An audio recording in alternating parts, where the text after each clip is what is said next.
Let's roll onto the Rift here. Blue side Kalista first ban coming through from Deft. Hasn't played as much Kalista this season as you might imagine. Only 3 games and a negative win rate, and it's the ultra comfort for Songyun.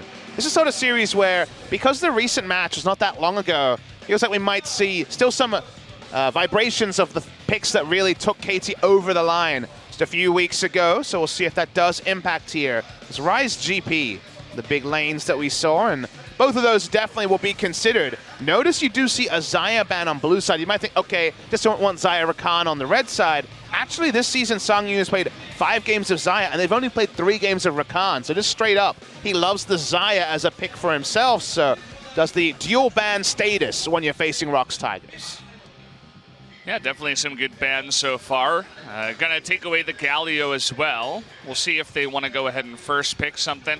Love from Germany. Happy birthday, Mata. Hashtag Alpaca. Little bit of love to his duo laner there as well. Awesome to have some global fans here. So hello. Hope you're gonna enjoying some great games. That Alpaca's not too long, so I can get behind it. Yeah. That one was definitely a lot easier to identify as an Alpaca. But there is a Mata on the screen. Sejuani, a very possible first pick. Ezreal priority's gone down a little bit, so I don't expect that to be a first pick here. So they make of the draft. Still Zoe available, but Zoe's also been fluctuating as teams on patch 8.4 don't get as much good practice on the Zoe. What a KT make of the draft. Sejuani is the power jungler. It is available. It's taken, but notice that ROX, for the first time in a while, can return to Sungwon on Kha'Zix. It's been a really big pick for them. Sungwon, one of our best Kha'Zix players, very opportunistic in how he approaches the Rift. Gnar is also high priority for ROX Tigers, 4-1 on the season. So let's see what they decide to take on the red side. It's funny because the Sejuani was the game 1 the last time these two teams played. Sungwon was the one throwing the Sejuani ultimates into the Zac. I think it was like 6 times in a row. Yeah, something every like that. time. Yeah, literally every time in the game he threw his Sejuani ultimate at the Zac. It did appear that Score had like stolen his lunch money or like and somehow like ruined his family's honor because there was a personal vendetta going on. But the personal vendetta has to move to the side. Interesting to see the Kha'Zix priority go down this much. It feels like Kha'Zix has been kind of a week-on-week thing where 1 week Kha'Zix will be in the meta and he'll go out, not necessarily related to nerfs or buffs, but not wanting to go for the battle warning strategy against KT this time out, so just Jarvan here. And then the Varus. You know, Varus was 0-5 for ROX Tigers, but they picked up a win in this exact fixture to start improving that. Looking for lane priority against KT is something you always want to do. We'll see KT first round Varus Braum, first round Xayah Rakan. KT having a winning bot lane to unlock Mata on the roam and Deft on the push is a very common thing, and Caitlyn Braum is probably the biggest power duo. It also denies the Braum synergy with the Varus for the permanent CC. So KT, you have to take a full bot lane against them to really have the win, and now you feel like KT have a lot of options, a very strong bot side of the map to play around. Yep, don't mix up what's working out for you. Deft on Caitlyn has been a pretty consistent thing for KT, and not just that. So Taliyah is the champion I want to look at. I feel like Pawn should be drafting it on blue side if it's left available. But if you take Zoe, you can confidently ban away the Taliyah and stop them playing a structure-focused game. It's kind of ironic because you think back to KT versus Kingzone in game 1, they drafted Caitlyn, Braum, and Galio and then missed their win conditions and never actually got rolling. That is the comp they've looked most comfortable on subsequent to that big loss against Kingzone. But the Taliyah with the Galio banned away is the great pick here. So Malzahar, Taliyah could be the 2 bans. That will mean probably an Azir fallback for KT. Yeah, could definitely head in that direction. We are going to have Key have some of his picks taken away as the support has not been picked yet. This guy kind of in the way of Max, but a little bit more consistent. Likes to play a lot of different things, some special stuff. His Bard, you know, even the Blitzcrank comes out from time to time. Thresh as well. Thresh, you know. But they're going to take some of the bigger power support picks away first. And there's that Taliyah you were talking about. Yeah, really like the Taliyah ban against what KT had already drafted. Now there's not as many champions to go for the roaming style around a winning bot lane. See what the fallback will be. Azir, Corki, feels like those are the sort of picks we would expect on blue side from Pawn. Malzahar has been his main this season, been jumping on it a lot, even after the nerfs. But his Azir is undefeated, so looking like Azir on the blue side, unless we see a new treat coming through. One day we'll see a range support.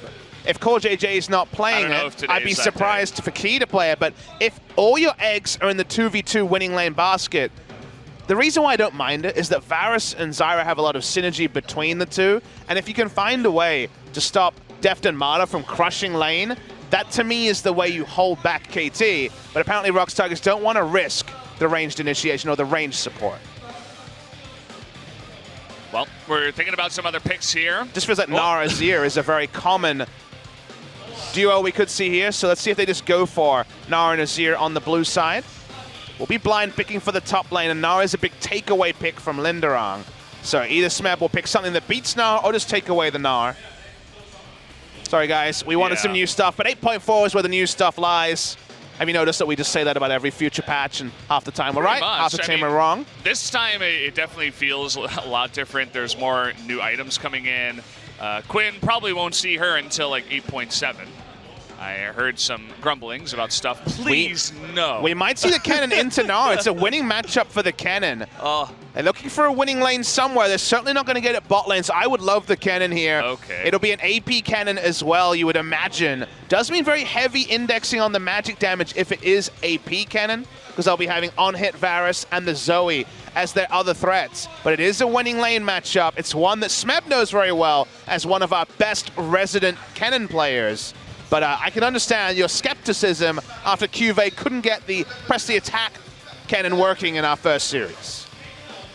Well, definitely going to be a lot on the line there going up against Smeb as Kennen. We've seen many people try it in LCK to mixed results. There was the one game that Marin was doing, you know, the on-hit Kennen. He was pushing by himself, going 1v2, but there were only a handful of games like that, maybe 1 or 2 games, and it was one player, right? Other players have tried to match it. I'm not sure if Linderong today against KT is going to be the guy. Well, I got bad news. It seems like your fears have been revealed. It is teleport Kennen, so it's almost certainly going to be on-hit Kennen. Ignite for AP Kennen's usually what we see, so yeah, going to try and attack the Gnar. We'll see if he can do a better job than QV. Yeah, well, definitely a fresh start here. The Kennen was picked in Game 2 of the last series as they got stomped there in a 2-0, but if you use this once in Game number 1, you can go back to normalcy in Game 2 and say, okay, that didn't work, let's just play more by the book. Well, KT have a draft that everyone who really comes out there and tries to go for the strongest possible picks would look and smile about. The thumbs up would be in there. Very power draft, very safe lanes, early pushing as well, lots of priority. Feels like ROX are trading a lot, indexing a lot on Linderong, getting attention from Sungwon and ganking top lane. Otherwise, they could just be rolled over by KT. Well, guys, it looks like game number 1 is ready to start. The countdown has begun. Let's go into it. KT versus the ROX Tigers.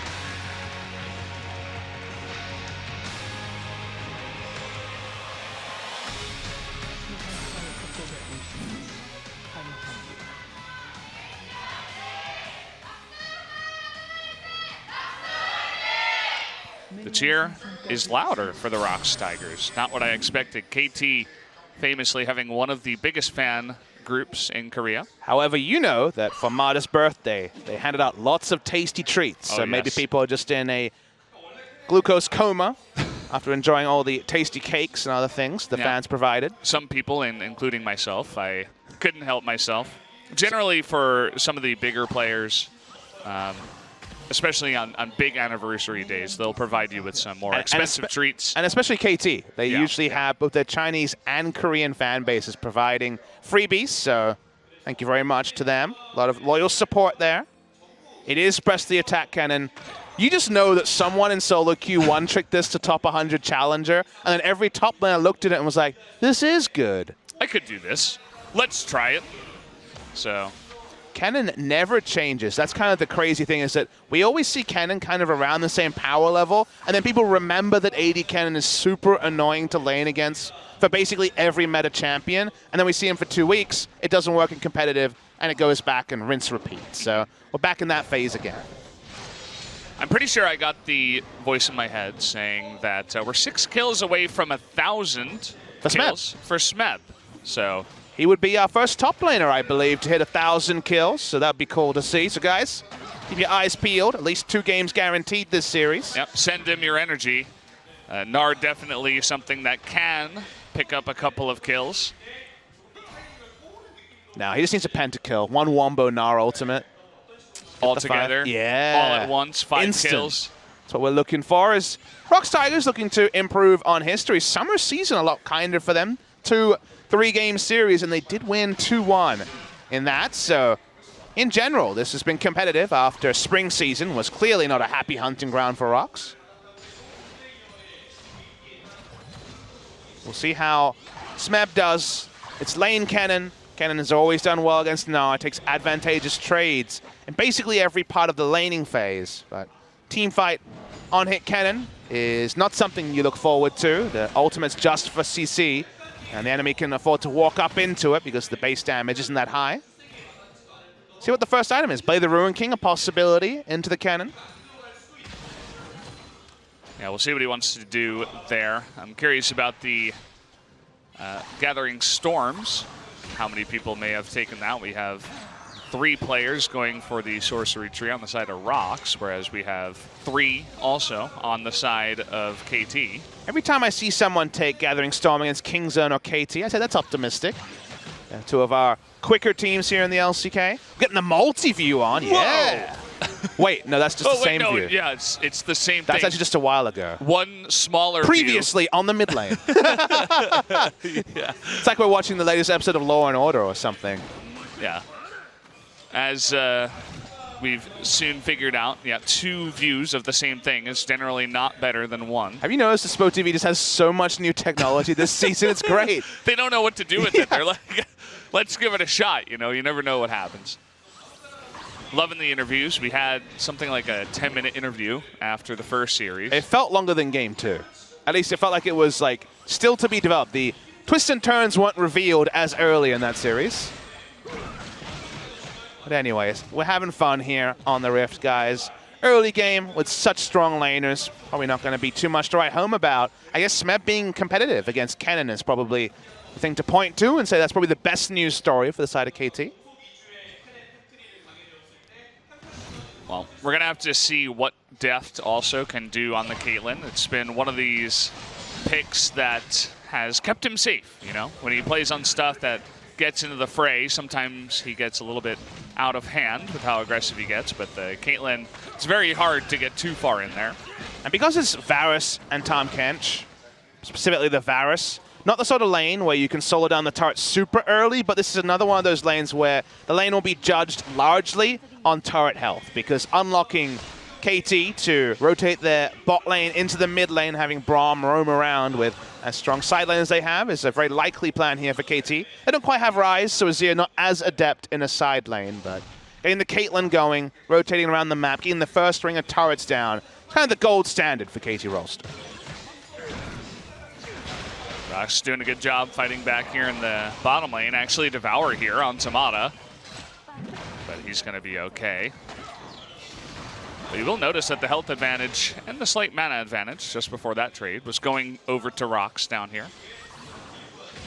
And with the matchup as it is, it's an advantage to the side of ROX Tigers pre-shop, and then famously Songyun has spent a lot of gold on a Rage Blade that doesn't build particularly well, and Deft kind of inches ahead in terms of items. The BF Sword Power Spike can't be matched for the side of ROX Tigers, so that's why trade's going well. Here's a teleport. And the flash in, we got Exhaust coming on, but the Devour comes in, and a canceled TP from KT means that they're gonna go for the kill on Tomato, who doesn't have his flash. That's gonna be an unfortunate first blood against our birthday boy in the bottom lane. That's gonna be picked up by the Zoe of Lava as well. Now the ult was used by Linderung, so my read is it was an interruption on the teleport. Didn't see it. Hopefully Spo TV's multi-view caught it. But the end result was that Mata was baited. He was too far up because he was expecting Smeb to come in. He dies. The teleport was picked up by Lava. Of course, it was counterfeit, but it looked like the real thing. That was a very high-quality fake coming out from Lava, and the end result is first kill to ROX Tigers. Okay, the multi-view comes in. It was an interrupt, Papa.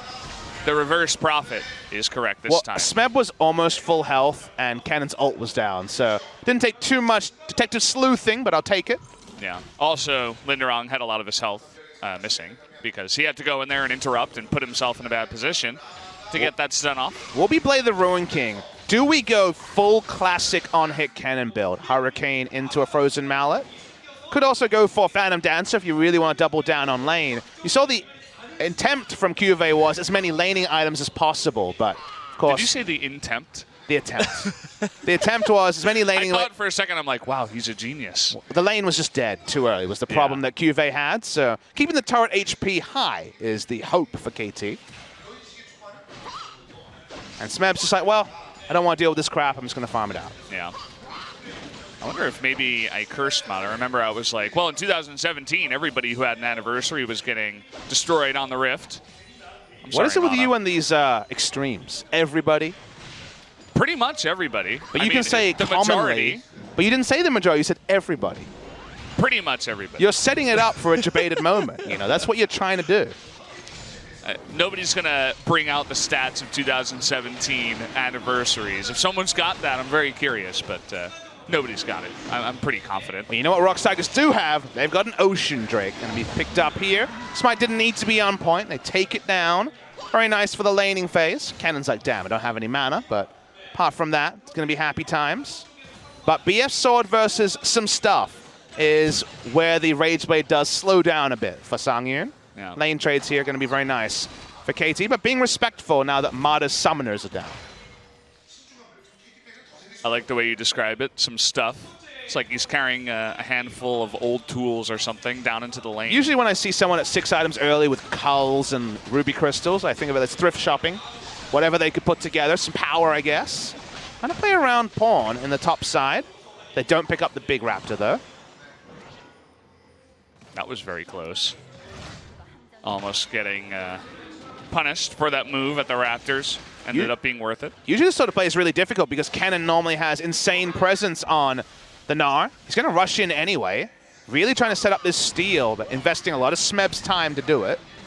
He's going to build up that E and freeze him, get the stun off. You can see the damage goes over against Sungwon, but the Sleepy Trouble Bubble is going to miss, but they're going in the flash on the score, and down he goes. The multi-view keep coming on in from the bottom lane. His presence is not felt, but it is known. Yeah, controlled aggression there. It's not what we saw from KT. It was a bit brazen. The moment that Kennen had to, Smeb had to just hop to get closer to the Sejuani, it was probably time to pull away. Horn can't stay in control of mid lane forever against a blue buff Zoe. So Zoe just rotates first. Abyss of Voyage comes from the bot lane. A second kill goes the way of ROX Tigers, and somehow it's all happened again. It's going to be a really nice kill also. Uh-oh, Pawn. He blows his too cleanse early. That is unfortunate. Lava, though, not able to commit to the kill there, but at least he blows his cleanse for pretty much nothing. Yeah, the cleanse was super early there. All he got was a little bit of CC duration being removed from the cleanse passive. Seeing Lava walk up. Oh, the flash. He messed that one up. Yeah. Flash was too late. Whoops, says Lava. Still pressuring, though, and look at Key's presence in the mid lane. Keeps him safe against the Sejuani for now. And we got a very early 10-minute Rift Herald going over to ROX Tigers. We were talking about the stats of their Rift Herald control. It's coming in, and look at how aggressive they are in the mid lane, too. You don't see this too often. Yeah, Braum is always going to rotate second. Doesn't have Abyss of Voyage, didn't have Summoners till very recently. Lava messed up his threading of spells, but still is able to force Pawn out of lane. Things going tricky here for the side of KT Rolster. Definitely not smooth sailing. And they've tried to make too many plays based around the Gnar rotating when it's a standard counter matchup for the cannon into the Gnar. They've been caught a couple of times. But speaking of catches... Yeah, well, Key does have Cleanse Flash. It looks like Flash is going to be blown to get out of that one. Smeb roaming through, but walking through a control ward. The action was already to the side, so very low chance of that being pulled off successfully. Haven't seen a visit to the bot lane turret HP as we've been focused on laners roaming to the mid lane. But given that it's Varus, my prediction is still going to be pretty healthy. Yeah, it looks like both of them are relatively healthy down there, especially the KT turret, of course. That first kill up in the top lane to Kennen gets him an 11.5-minute Blade of the Rune King already. So no boots. Isn't going to need those just yet. Not before his Blade of the Rune King. So we already got this Kennen off to a much better start compared to Cube's Kennen. And then you can just transition. There's so many different options you have. When you're this on-hit cannon, you can go in full on-hit build. You can go play the Ruin King into ability power. You see Teemos and Solo Q do that, where you go a lifesteal item into full ability power. My impression is Frozen Mallet build, but again, you're not bound to that as Lava just wanted to connect with some damage, so went with the very aggressive Battlestar. Still managed to do about a fourth of his health, nearly instantly there. The damage amp still there from the Trouble Bubble, so yeah. Got that little buff. Songwon hanging out in the wings here. Pawn does have his flash, but he's going to use the Rift Herald, actually. 12 minutes and a half. This mid lane turret, if you guys remember, took a lot of damage, but Score in position, trying to help out against this, but as long as it gets the charge, it should be the kill on the turret. There it is. Just a couple of things, but they're actually going to just burst down the Azir.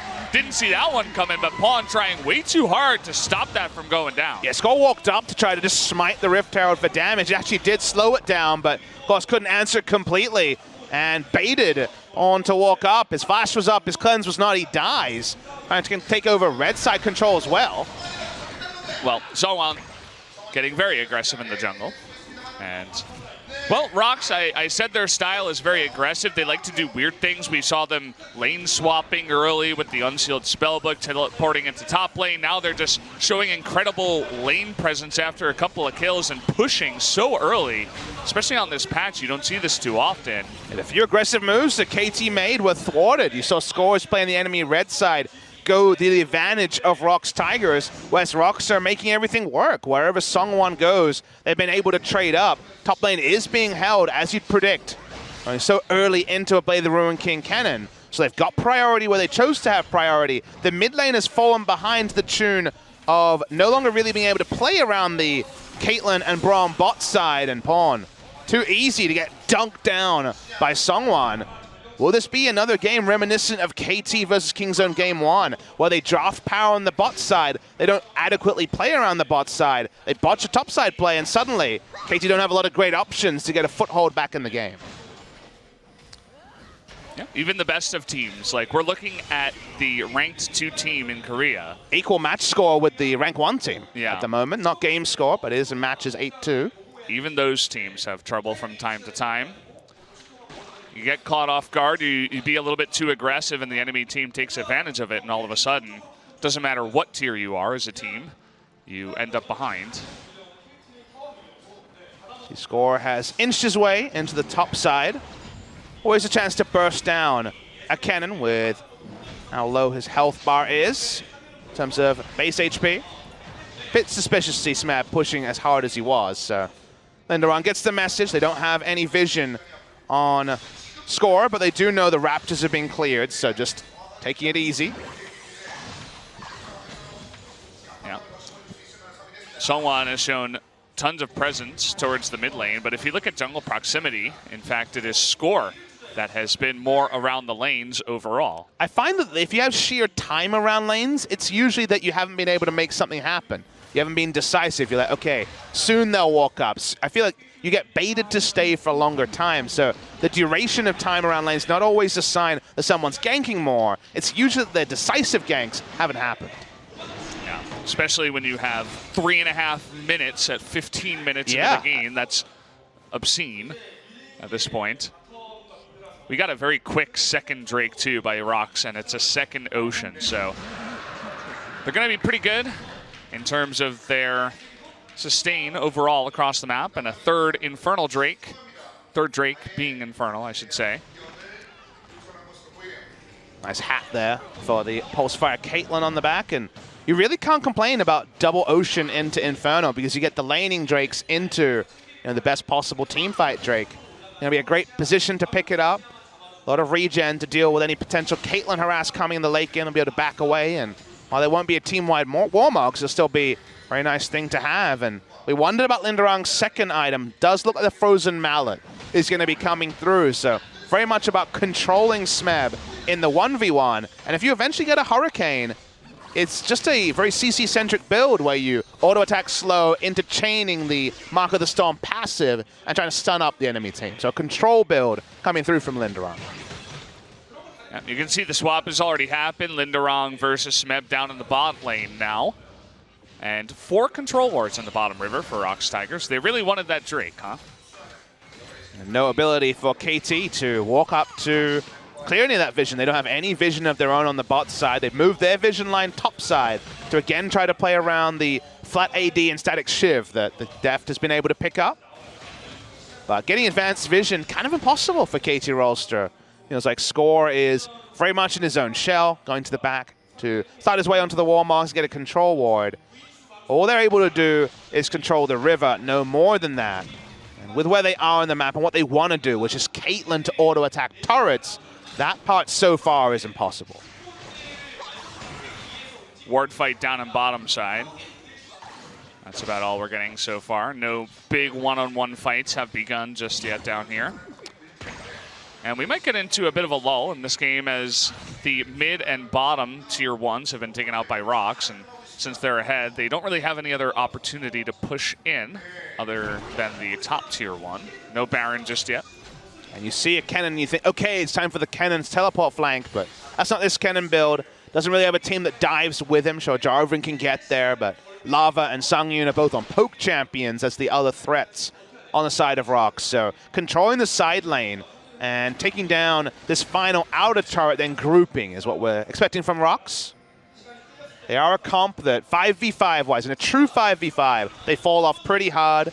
Kennen's impact always going to be less than a Gnar in team fights, much less reliable. Lava and Sungyun more about poke than necessarily a hard commit to a 5v5. But if you get them into a siege setting where KT is afraid to engage or QSS answers the Sejuani engage, can be a bit like hitting fish in a barrel for the Zoe.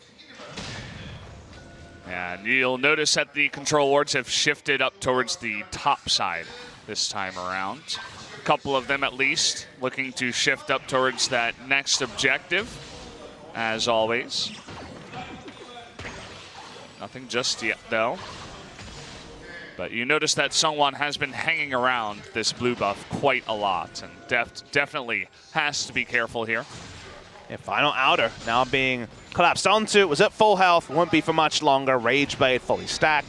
Sejuani on the flag comes in, so they're going to take a third outer turret. And KT Rolster looking to dictate the pace of the game. It's what you usually expect with the Caitlyn draft, with Gnar as such a powerful blind pick laner. The Kennen counter pick into a smart game plan is working a treat compared to a similar comp that we saw Crown and the side of KSV try to pull off. That definitely fell too far behind to find this level of impact. Yep, so KT, the team that wants to get aggressive, they want to make plays, having a bit more trouble doing that just yet. They've turned into the turtle ever so slowly here. They definitely have those turtle options just because, again, front-to-back team fighting looks kind for them. But if the gold lead gets big enough, every single comp can fall apart. 2 items are now finished on Sungyun. The poke game from Lava looking like it's going to turn a trick as well. Lava has free farm this game, and there is a 20-odd CS lead for both the carries of mid lane and bot lane for the side of ROX Tigers. So that's why the gold lead now is bigger than it would have seemed. It is only 3-0, but 3 turrets to 0, and also the farm lead means the gold lead to the tune of about 5,000 gold. Well, when you don't have much going on, sometimes you see this happen. ROX not really in a position to rush Baron if they try to go for a 2-on-1 kill down here. But if you're Linderong, where is the enemy mid laner? Is the question you have to ask. It was so suspicious. The people you don't expect to drop farm are the AD carry and the mid laner respectively, especially on hyper carry Azir and Caitlyn. So there's no incentive to walk up. Getting a 200 damage shuriken off isn't going to change the laning state. So smart of him to play with his wits around him, backs away, and nothing gained for the side of KT. Yeah. Not a smart top laner might have just went straight into the line, but we have a bit of a setup here from ROX. They're going to get the Chain of Corruption and the Sleep down onto Score. He is the Sejuani. That second paddle star was very close, but he flashes away from it. Now they're going to turn it around. Lava getting it way too low, and Key in the front trying to tank up here. It's all disengaged now. The heal comes in. He's living for now, but just for a moment longer, and that's going to be it for our support player of ROX Tigers. And KT walk up as a 5. Now had rotated all the way from bot side, run up, looking for the boomerang, and while it doesn't necessarily get him a kill involvement, they're able to actually steady the ship, and for the first time in the game, KT are going to be the ones to set up for an objective. Yeah, now, Sungwon is going to be competitive here. He's able to walk up. Oh, they're going to go on to Linderong, though. He gets a 3-man stun into the follow-up, but where's the rest of the team? They're fighting against Smeb on the left side. They're going to get a kill, but it's 2 extra kills over to Deft here. It's not over yet. Yeah, potentially this Infernal Drake is getting way too low. Looks like Songyun actually is going to pick it up in the end of it all. Key actually comes down with a TP into the bot lane, looking to help out after he died earlier on. Oh! Huge damage onto Pawn. Lava's still alive with an extra flash. He's looking for it. The damage is coming out, but they can't get close. They can't get in range, and that's going to be an extra 2 kills. Deft trying to get in there, but the last second devour, and Lava gets eaten up in an ace for the side of ROX Tigers somehow, some way. And it started so well, but they get the Drake and a triple kill onto their Varus. No way to outplay. Health bar's so low that tries to flash in to kill the Zoe to at least make it some semblance of worth. It's not worth, Valdez. It started well, but ROX Tigers still win out. And now they're going for the Baron. Things turn from slightly good to worse and now to terrible for KT as ROX are running away with this one. Infernal Drake, a triple kill for Varus and the Baron. It's all they could ask for. Baron secure, and now ROX Tigers are in a huge point of power. So much happened. Linderung was on a ward, so Pawn makes the hero play. Goes in. Linderung thought he was going to choose his time. It isn't an AP cannon, so they can afford to fight in it. Like you mentioned, Smeb does occupy the time of both carries. It's a 2-for-1, but this is where KT get greedy. They could have disengaged completely at this point. They take their time. They take their time. The teleport from Key was great. It corralled them up.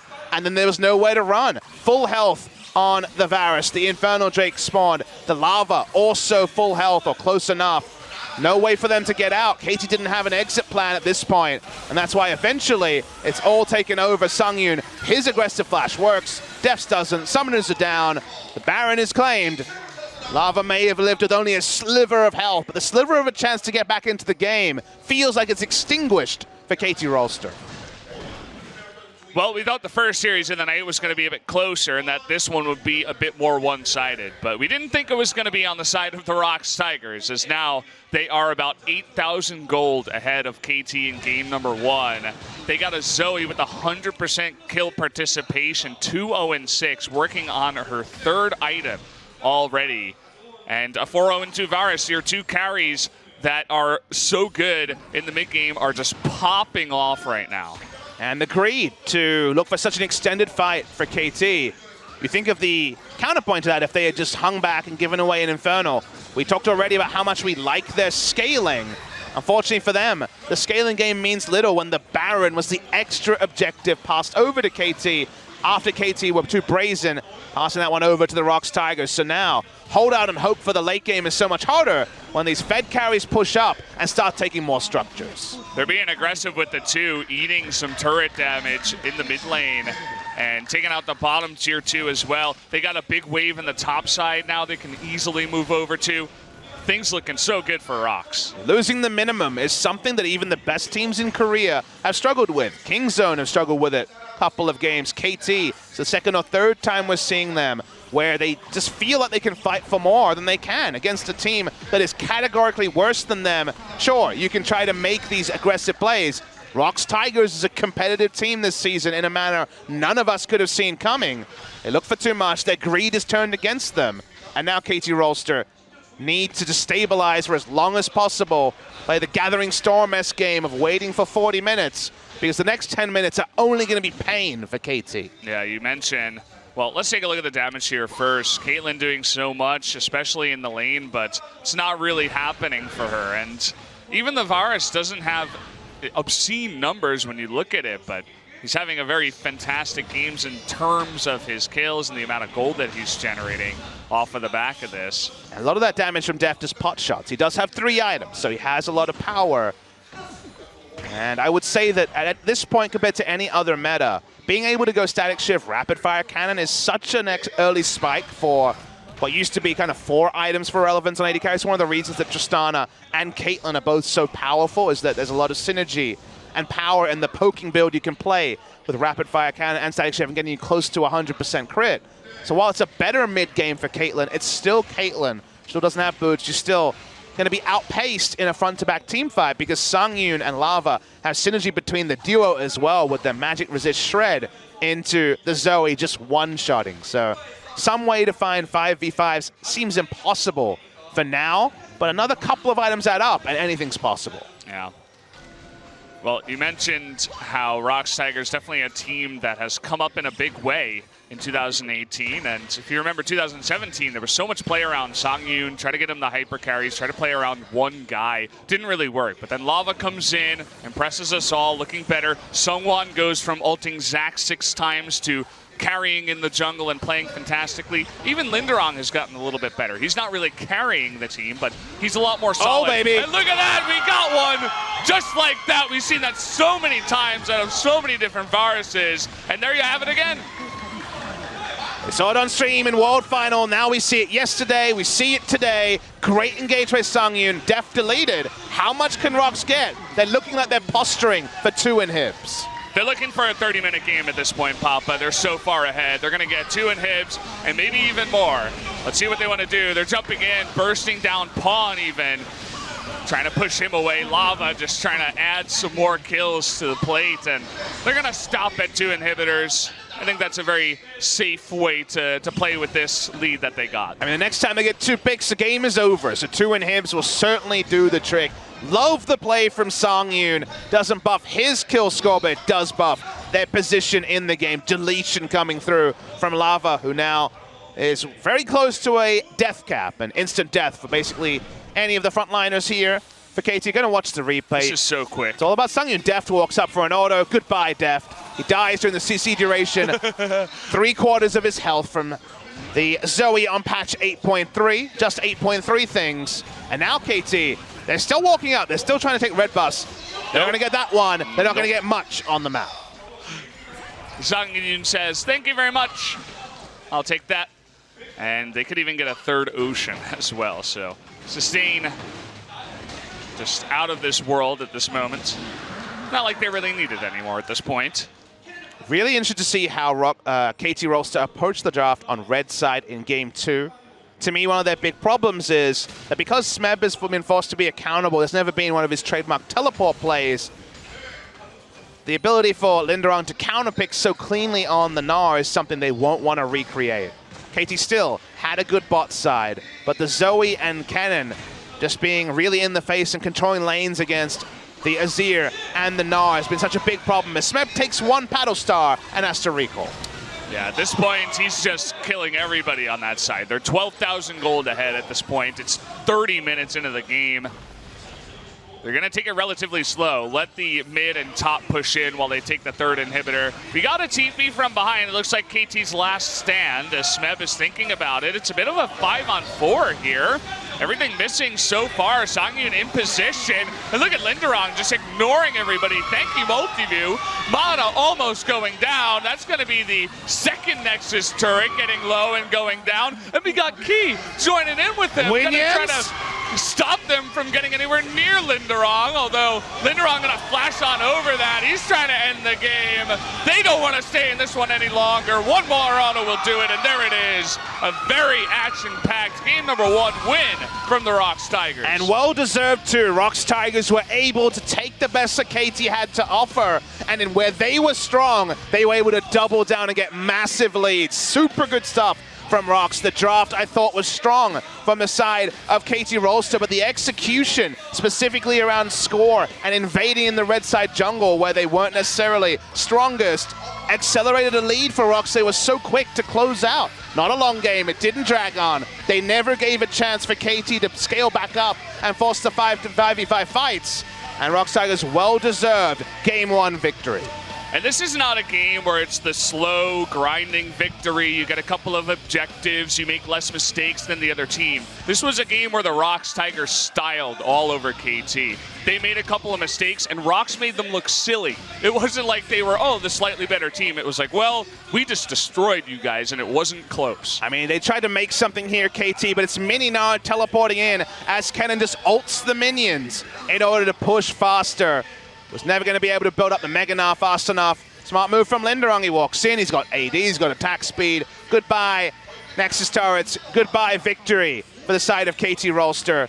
You know what? Credit for trying to force something. They weren't going to be able to wait it out either. Yeah. But in the end, egg on their face, and KT Rolster will have to have it all to do. They need to win 2 in a row to not trip up again against ROX Tigers. So there you have it. The coach still, he's got a very calm and collected look. He says, 1 more win, guys, and that's all we need to take down the second-place team in the LCK. ROX Tigers impressing in a big way, especially in Game 1. Curious to see if any changes will come to the lineup of KT. I doubt it, but hey, you never know.